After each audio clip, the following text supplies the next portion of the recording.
Good afternoon. I have just been to see Her Majesty the Queen, who has invited me to form a government, and I have accepted. I pay tribute to the fortitude and patience of my predecessor and her deep sense of public service. But in spite of all her efforts, it has become clear that there are pessimists at home and abroad who think, after 3 years of indecision, that this country has become a prisoner to the old arguments of 2016. And in this home of democracy, we are incapable of honouring a democratic mandate. And so I am standing before you today to tell you, the British people, that those critics are wrong. The doubters, the doomsters, the gloomsters, they are going to get it wrong again. The people who bet against Britain are going to lose their shirts because we're going to restore trust in our democracy. And we're going to fulfill the repeated promises of Parliament to the people and come out of the EU on October the 31st, no ifs or buts. And we will do a new deal, a better deal, that will maximise the opportunities of Brexit while allowing us to develop a new and exciting partnership with the rest of Europe, based on free trade and mutual support. I have every confidence that in 99 days' time we will have cracked it. But you know what? We aren't going to wait 99 days, because the British people have had enough of waiting. The time has come to act, to take decisions, to give strong leadership and to change this country for the better. And though the Queen has just honoured me with this extraordinary office of state, my job is to serve you, the people. Because if there is one point we politicians need to remember, it is that the people are our bosses. My job is to make your streets safer. And we're going to come in with another 20,000 police on the streets, and we start recruiting forthwith. My job is to make sure you don't have to wait 3 weeks to see your GP.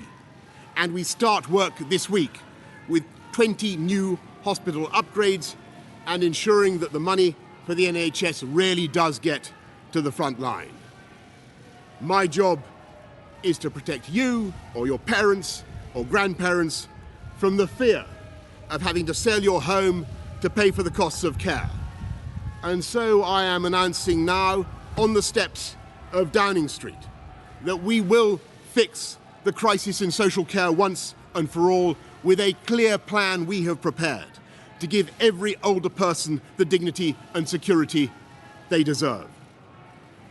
My job is to make sure your kids get a superb education wherever they are in the country, and that's why we have already announced that we're going to level up per pupil funding in primary and secondary schools. And that is the work that begins immediately behind that black door. And though I am today building a great team of men and women, I will take personal responsibility for the change I want to see. Never mind the backstop, the buck stops here. And I will tell you something else about my job. It is to be Prime Minister of the whole United Kingdom. And that means uniting our country, answering at last the plea of the forgotten people and the left-behind towns by physically and literally renewing the ties that bind us together, so that with safer streets and better education and fantastic new road and rail infrastructure and full fibre broadband, we level up across Britain with higher wages, a higher living wage, higher productivity. We close the opportunity gap, giving millions of young people the chance to own their own homes and giving business the confidence to invest across the UK. Because it is time we unleashed the productive power, not just of London and the South East, but of every corner of England, Scotland, Wales and Northern Ireland. The awesome foursome that are incarnated in that red, white and blue flag, who together are so much more than the sum of their parts, and whose brand and political personality is admired and even loved around the world for our inventiveness, for our humour, for our universities, our scientists, our armed forces, our diplomacy for the equalities on which we insist, whether race or gender or LGBT or the right of every girl in the world to 12 years of quality education, for the values we stand for around the world. Everyone knows the values that flag represents. It stands for freedom and free speech and habeas corpus and the rule of law, and above all it stands for democracy. And that is why we will come out of the EU on October the 31st, because in the end, Brexit was a fundamental decision by the British people, that they wanted their laws made by people that they can elect and they can remove from office. And we must now respect that decision and create a new partnership with our European friends, as warm, as close and as affectionate as possible.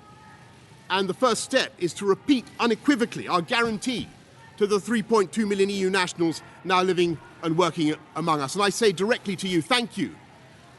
Thank you for your contribution to our society. Thank you for your patience.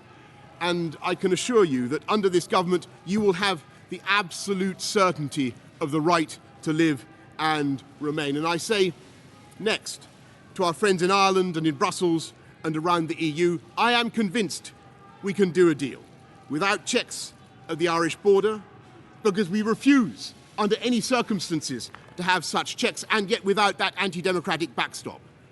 And it is of course vital at the same time that we prepare for the remote possibility that Brussels refuses any further to negotiate. And we are forced to come out with no deal, not because we want that outcome, of course not, but because it is only common sense to prepare.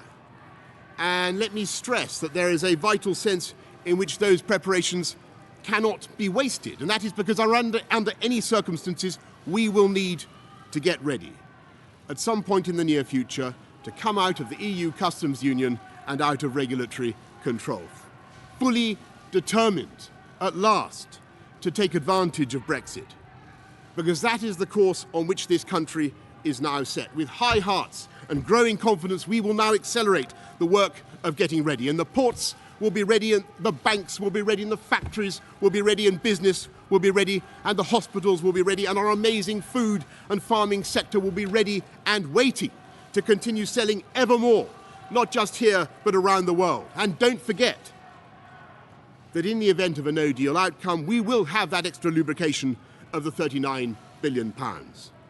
And whatever deal we do, we will prepare this autumn for an economic package to boost British business and to lengthen this country's lead as the #1 destination in this continent for overseas investment. And to all those who continue to prophesy disaster, I say yes, there will be difficulties, though I believe that with energy and application they will be far less serious than some have claimed.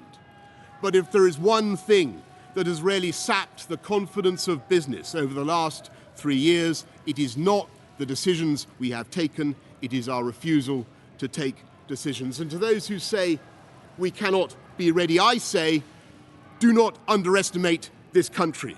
Do not underestimate our powers of organisation and our determination, because we know the enormous strengths of this economy in life sciences, in tech, in academia, in music, the arts, culture, financial services. It is here in Britain that we are using gene therapy for the first time to treat the most common form of blindness.